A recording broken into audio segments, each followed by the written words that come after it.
March 24, 1945. Over Berlin, the sky is layered with smoke and contrails, the kind that tells you too many aircraft are sharing the same narrow air. Below, hundreds of bombers hold formation through flak so dense it looks structured, almost deliberate. If the escort breaks today, even briefly, the losses will not be counted in ones or twos.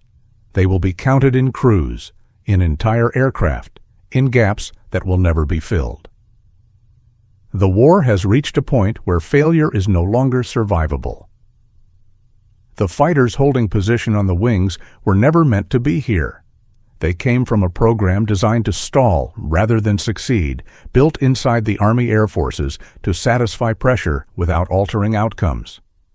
Training was separated, expectations were lowered, evaluations were written to confirm conclusions already reached.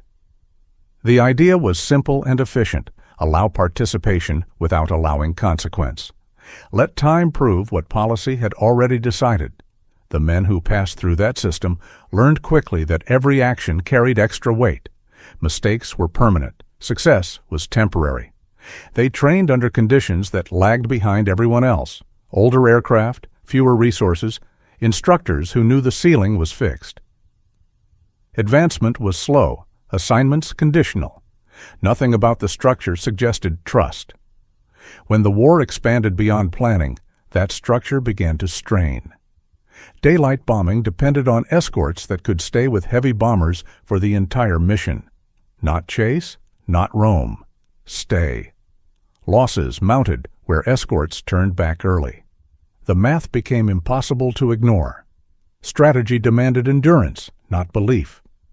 That was how the door opened, not with approval, but with necessity. The assignment came with constraints that were not negotiable. Protect the bombers. Do not abandon the formation. Do not pursue at the expense of coverage. It was a role defined by restraint, and it carried no visible reward. In North Africa and Italy, the air introduced itself without ceremony. Altitude brought cold that cut through gloves. Oxygen systems hissed constantly, a reminder that the margin for error was already thin. Hours passed with engines locked into a single note, nerves stretched by waiting. Enemy fighters appeared suddenly, probing for impatience. The escort stayed with the formation. They flew aircraft that punished mistakes. First P-40s, then P-47s, finally P-51s, whose range matched the task but demanded discipline. Fuel was always a calculation, never a comfort.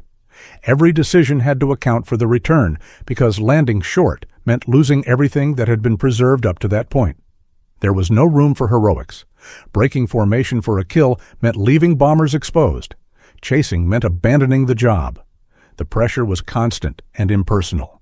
Stay where you are. Hold the line. Accept that success would look like nothing happening at all. Losses still came. Engines failed. Aircraft burned. Men did not return. The sky did not care who was being tested, but patterns began to shift. Bombers that had once been cut apart returned, damaged, but intact.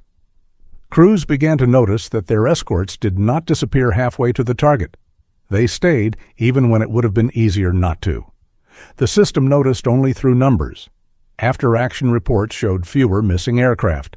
Loss rates flattened where they had once spiked. No explanation accompanied the change.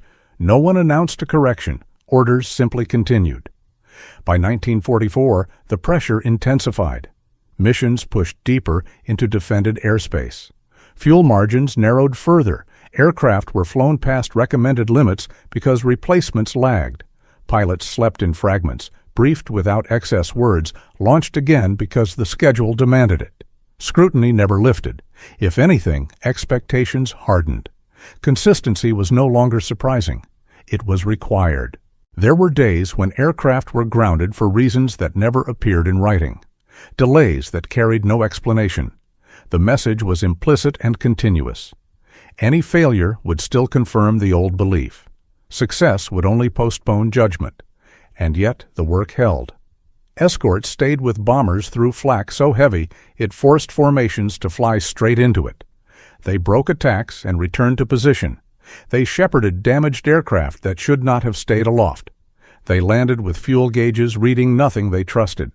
By the time the war reached its final phase, there were fewer missions left, and that made each one heavier. Losses now would stand permanently. There would be no time to offset them later.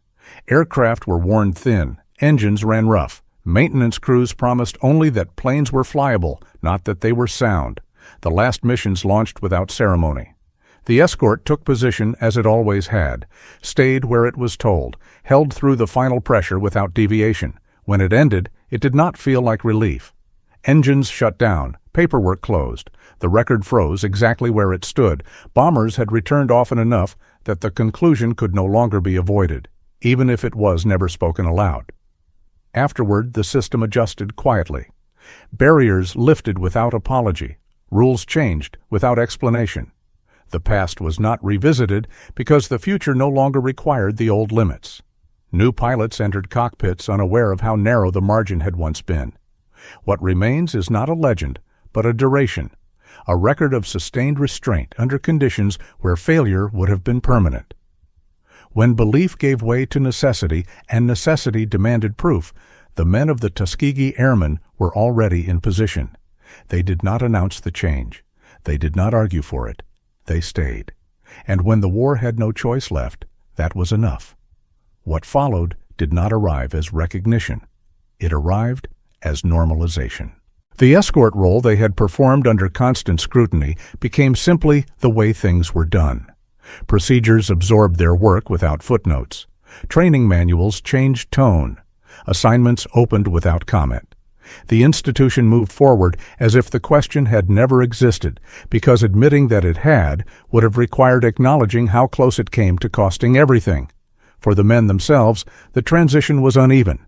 Some were retained, some were released. Some tried to stay in the air and found doors still half closed, open just enough to avoid contradiction.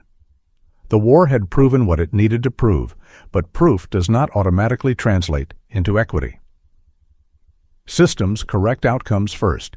Explanations come later, if they come at all. The sky they had known disappeared quickly. Airfields emptied. Aircraft were ferried away or dismantled. Routes that had been flown under fire were erased from schedules. What remained were the habits, counting aircraft without meaning to, scanning horizons that no longer mattered, waking from sleep with the sense that something had been left behind. There was no language for that, no report form that could record it. Years later, when the record was revisited, it came back filtered through distance. Awards were approved, units were cited, speeches were written to summarize what had taken months of repetition to accomplish. None of it changed the fact that the work had been done without expectation of acknowledgement, under conditions where acknowledgement was never the goal. What had mattered was continuity. Staying when leaving would have been safer. Holding position when deviation would have been easier to justify. Accepting a role defined by absence rather than impact, knowing that the absence would only be noticed if it failed. That is why the story resists simplification. It does not pivot on a single moment. It does not resolve in a confrontation. It unfolds through pressure applied consistently until the structure around it adjusts. Quietly, reluctantly, permanently. By the time the change was undeniable, it no longer needed to be named. The war had already moved on. The aircraft were already obsolete. The people who had insisted, without speaking, that the mission could be done were already dispersing into lives that would never fully align with what they had carried. The sky does not remember who held it together, but the record does, in columns that stopped rising when they were supposed to, in formations that returned intact when prediction said they would not. In the simple fact that when the war demanded endurance over belief, the escort that was never meant to fly had already made belief irrelevant. They held position until the need to prove anything disappeared, and when the pressure finally lifted, the change remained. After that, there was only time, and time diluted urgency without erasing consequence. The air war that had once demanded perfect adherence became history, then doctrine, then assumption. New conflicts inherited procedures without inheriting the tension that forged them. Escorts stayed with formations because that was how it was done, not because anyone remembered when it was not. The men who had carried that pressure watched the world adjust around a truth they had proven without being asked to explain it. Some spoke about it later, carefully, without emphasis. Others did not. The work had never depended on words. It had depended on repetition under conditions that allowed no failure. Once that repetition ended, there was nothing left to demonstrate. What remains in the record is spare and unforgiving.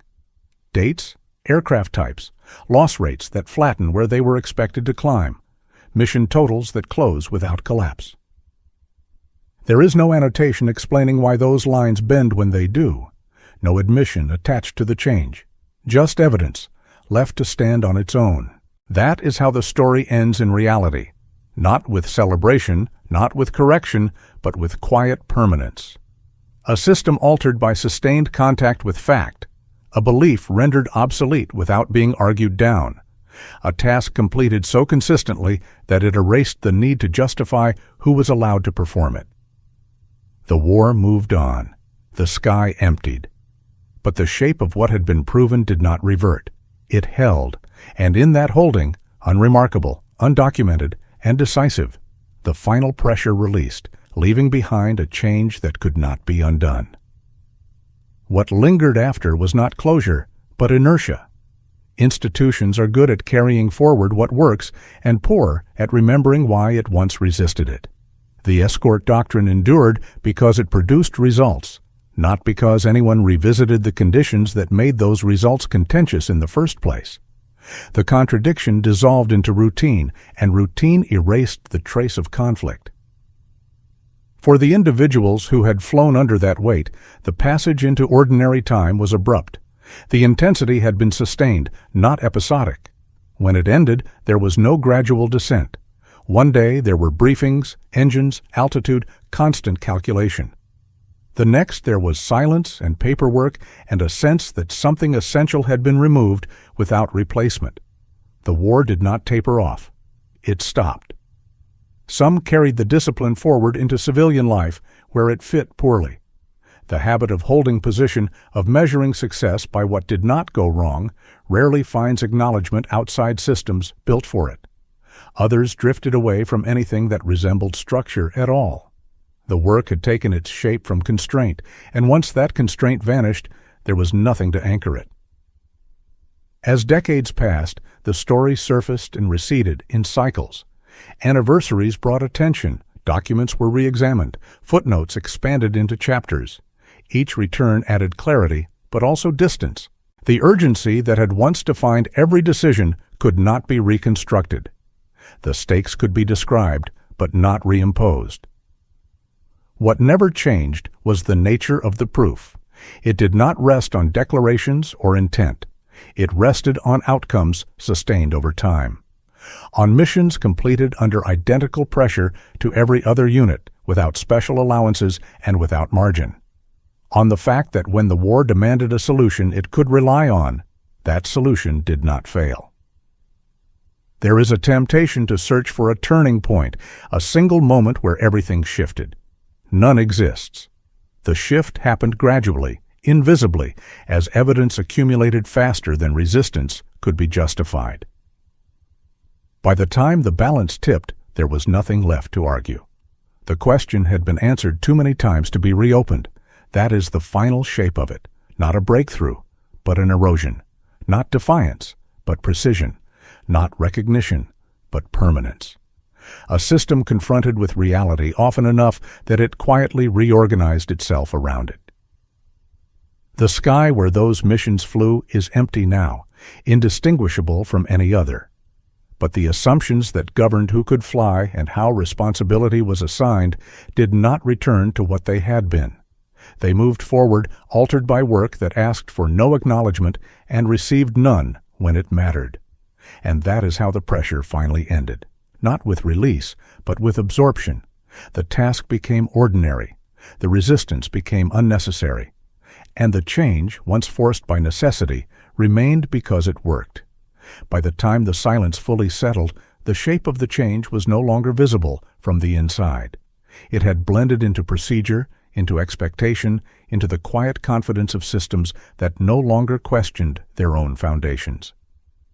What had once required proof now required nothing at all. It simply operated. For those who had carried the burden when the margin was narrowest, that invisibility was familiar. Their work had always existed there, present, necessary, and largely unseen. The war had not asked them to be symbols. It had asked them to be reliable, and reliability, once demonstrated enough times, stops being remarkable. The distance between then and now widened without ceremony. Airframes rusted away. Airfields were repurposed or abandoned. The routes that had once demanded perfect discipline dissolved into empty air. Nothing in the sky marked where endurance had been tested or where belief had failed. Only the absence of catastrophe remained, untraceable once the danger passed. When later generations tried to compress the story into something manageable, they often reached for moments that did not exist. A breakthrough, a confrontation, a decisive recognition. What they found instead was continuity, pressure applied evenly until resistance could no longer justify itself. A system worn down not by protest, but by performance. That kind of change is difficult to celebrate because it does not announce itself. It does not resolve cleanly. It leaves behind no clear line between before and after.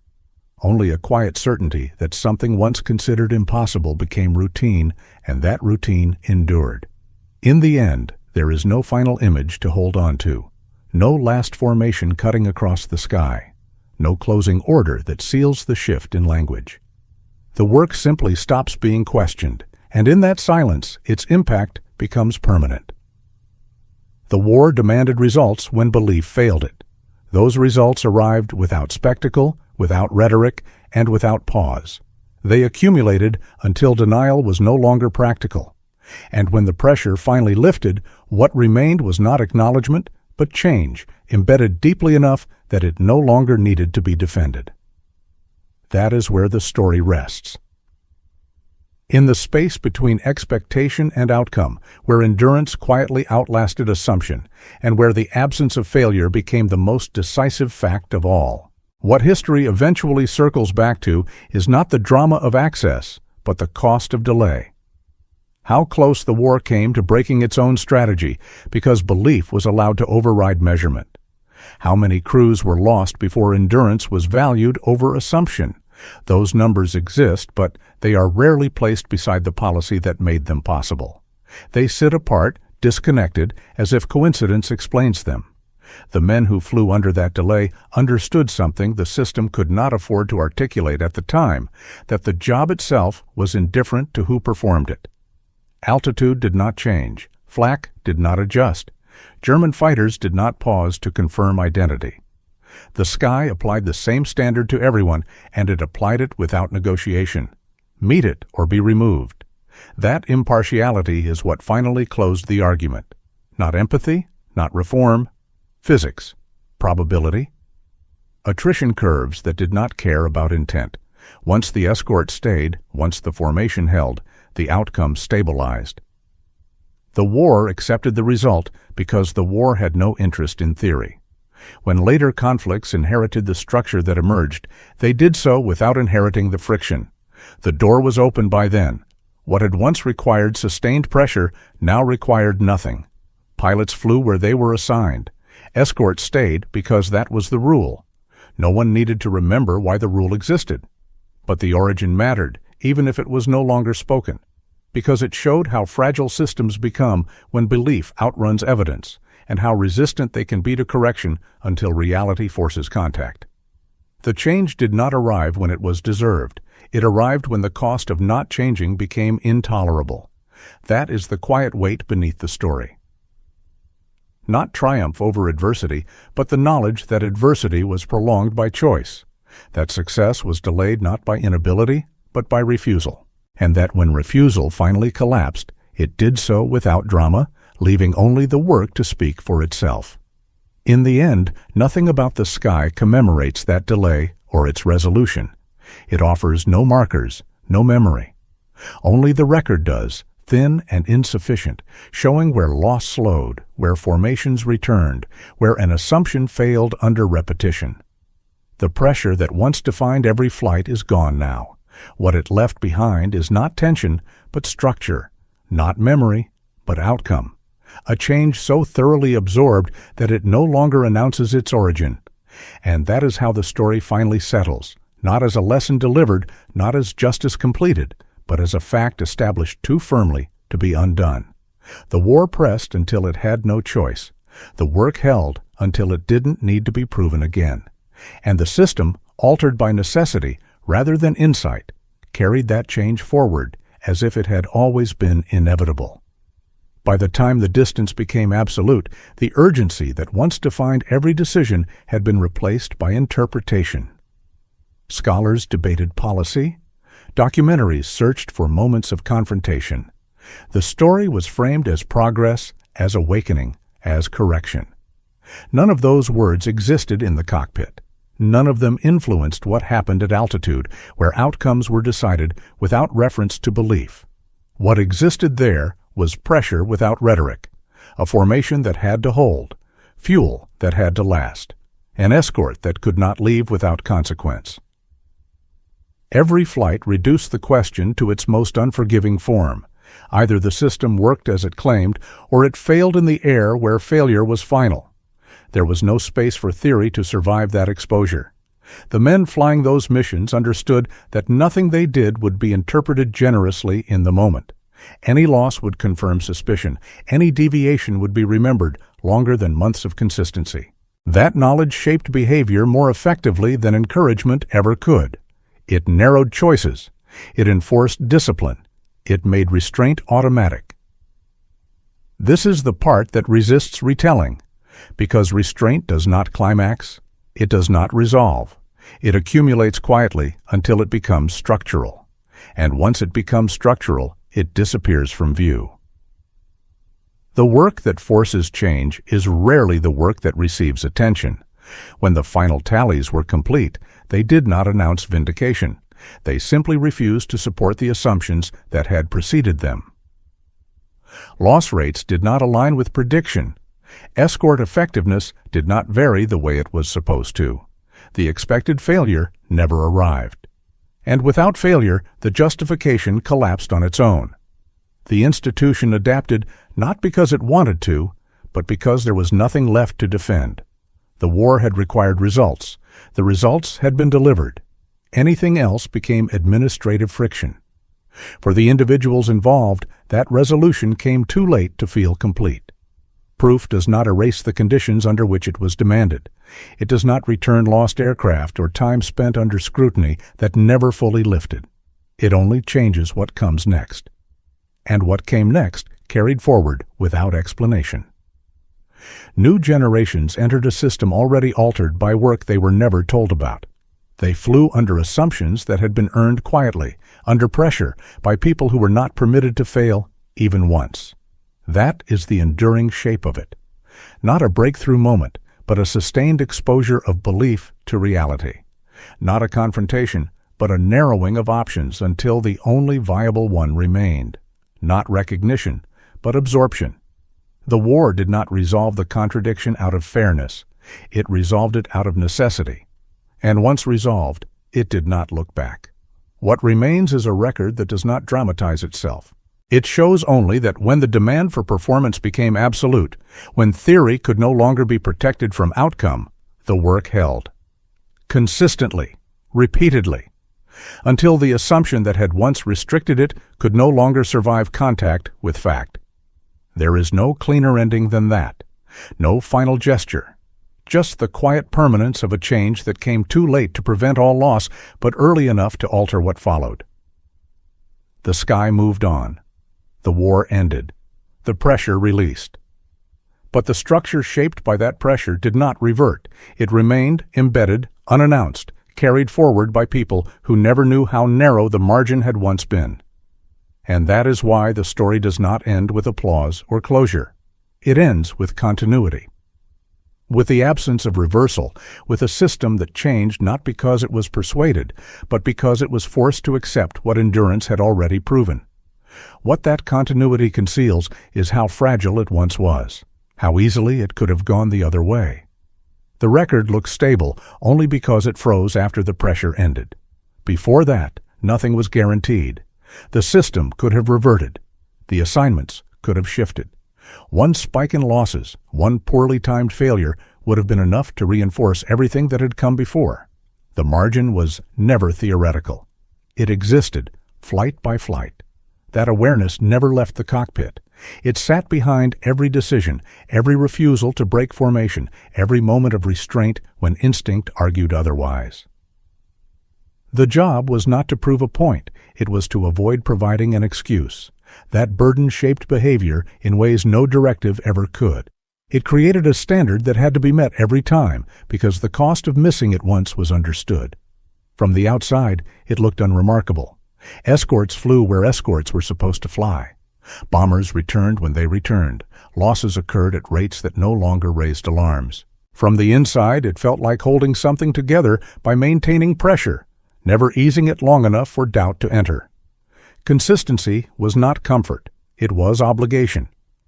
When the war ended and the machinery of conflict powered down, that obligation did not dissolve immediately.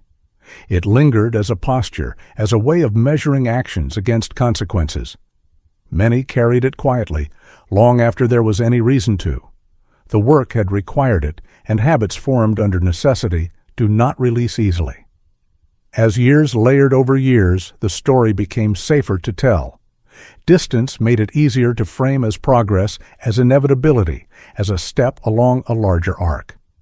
What that framing often missed was how close the outcome came to never happening at all.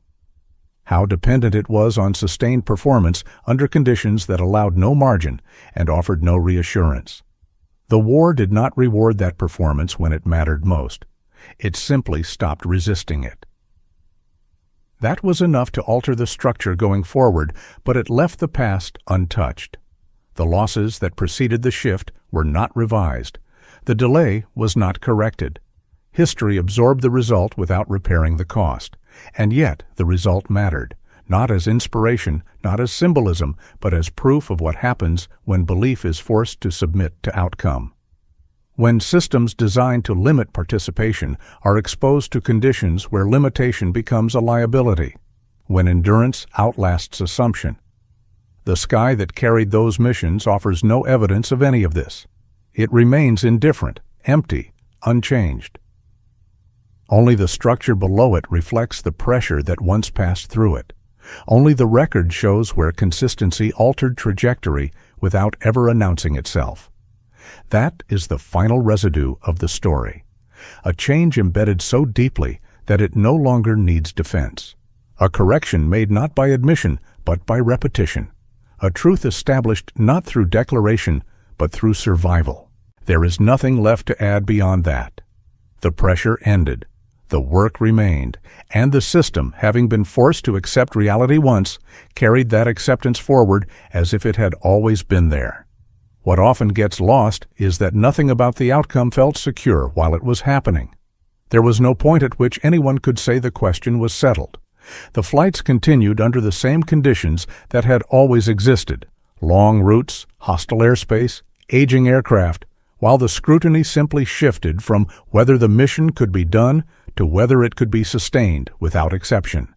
That shift did not ease the pressure. It sharpened it. Sustaining performance was harder than achieving it once. It meant accepting that every mission reset the risk to zero. That yesterday's success carried no protection into today. That the standard did not adjust downward as fatigue accumulated. The system did not allow for attrition of focus. It expected repetition without decay. The escort role demanded that kind of repetition. It required pilots to suppress the most basic instincts of air combat, to refuse opportunities that would have been praised elsewhere, to treat deviation as failure even when it looked like initiative. Over time, that refusal became automatic, not because it was rewarded, but because the consequences of breaking it were understood too clearly to ignore. Outside the cockpit, the war pressed on with its own indifference. Targets shifted, timelines compressed. The demand for sorties increased even as resources thinned. None of that altered the expectation placed on the escort. Stay, cover, return with the formation, or not at all. The task did not evolve. It intensified. That intensity carried through to the end. The last months did not feel like a winding down. They felt like containment, holding everything together long enough for the machinery of war to stop turning. Each mission closed off another possibility for reversal, another chance for the system to retreat into what it had believed before necessity intervened. When the fighting finally ceased, the transition was abrupt enough to feel unreal. The routines that had governed every hour vanished almost overnight. There was no decompression period built into the end of a global war. People were simply expected to resume lives that no longer fit the habits they had formed under pressure. The proof they had provided did not accompany them into that transition. It stayed behind in records and procedures, embedded where it would quietly shape what came next. The individuals moved on without it, carrying only what could not be archived, the awareness of how narrow the margin had been and how easily it could have closed. That awareness is absent from most summaries. It does not survive condensation. It requires time to be felt, and history rarely allows for that. It prefers endpoints. It prefers outcomes. It prefers the appearance of inevitability. But inevitability was never part of the experience. What existed instead was endurance, applied evenly without pause, under conditions that offered no safety net. Endurance long enough to force a change not because it was welcomed, but because it could no longer be resisted. And when that change finally settled into place, it did so without ceremony. The war ended. The pressure lifted. The system continued on a slightly altered path, carrying forward the result while forgetting the strain that produced it. That forgetting is not accidental. It is how systems preserve themselves. They retain what works and shed the memory of why it was difficult to accept in the first place. What remains is function, not explanation. The story then does not close with recognition or resolution. It closes with stability, with a structure that no longer questions what once required proof, with a quiet permanence built on sustained reality rather than belief. Nothing in the sky marks where that permanence was forged. Only the absence of collapse does. Only the fact that when the pressure reached a point where failure would have been irreversible, it did not happen. And that absence, unnoticed, uncelebrated, and decisive, is where the story finally rests. By the spring of 1945, the war had narrowed to a corridor of inevitability, but the air had not softened. There were fewer targets, fewer routes, fewer days left to absorb mistakes. That made each remaining mission heavier than those before it. Losses now would not be balanced by time or numbers. They would stand alone, permanent, the final lines in a record that was about to close. Aircraft were tired in ways that could not be logged. Engines vibrated differently. Controls responded a fraction slower. Crews knew which planes could be trusted only because they had flown them too many times already. Maintenance crews worked without illusion, keeping machines flyable rather than sound. Everyone understood the difference.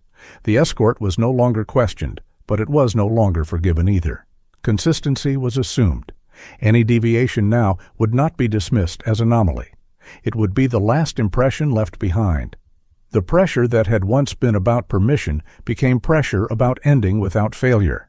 Routes shortened as fronts collapsed, but danger did not recede with distance. Flak still rose. Interceptors still tested for weakness. Bombers still depended on the same thing they always had: coverage that did not waver when the temptation to disengage was strongest. The escort held its position, not to prove anything anymore, but because breaking pattern at the end would have undone everything that came before. There was an unspoken understanding that this was the closing window, that once it passed, nothing would be reconsidered. The system would not reopen the question under peacetime conditions. Whatever the record showed at the end would become permanent by default. Missions launched with that weight carried forward into the cockpit. Not as fear, not as anticipation, but as containment. Hold everything together long enough for the war to stop asking questions. Do not introduce uncertainty now. Do not leave space for reversal in the final stretch. The air was crowded, the margins thin, the time short. And in that narrowing space, where everything that had been accumulated could still collapse, the escort took its place one more time, holding steady at the point where failure would no longer be correctable. The final missions ended without a signal that could be felt in the air. Engines were shut down the same way they always had been. Aircraft were parked, some already marked for transfer, others for dismantling. Crews stepped away from machines that would never fly again, carrying gear that no longer had a purpose. There was no moment when the pressure released. It simply stopped being applied. The record closed exactly where it stood. Loss columns froze. Mission totals stopped advancing. What had been proven under sustained scrutiny was left intact, preserved not by recognition, but by finality. There were no more opportunities for failure to rewrite the outcome. There was no time left for reversal. Bombers had returned often enough that the conclusion no longer required interpretation. The escort had held when it mattered, under conditions that did not allow belief to substitute for result. The system adjusted around that fact quietly, without explanation, without apology. Barriers were lifted later, rules rewritten later, but the decisive change had already occurred in the air, long before anyone acknowledged it on paper. When the sky finally emptied, it did what it always does. It erased the path. It kept no memory of who stayed in formation or who held position when turning away would have been safer. Only the outcome remained, fixed and indifferent, embedded in procedures that no longer questioned their own origin. That was the end. Not a victory, not a reckoning. Just the quiet permanence of a change forced by necessity and sustained by endurance. When the war had no choice left, the work was already done. And when the pressure disappeared, the result remained, indistinguishable from what the system would later call normal.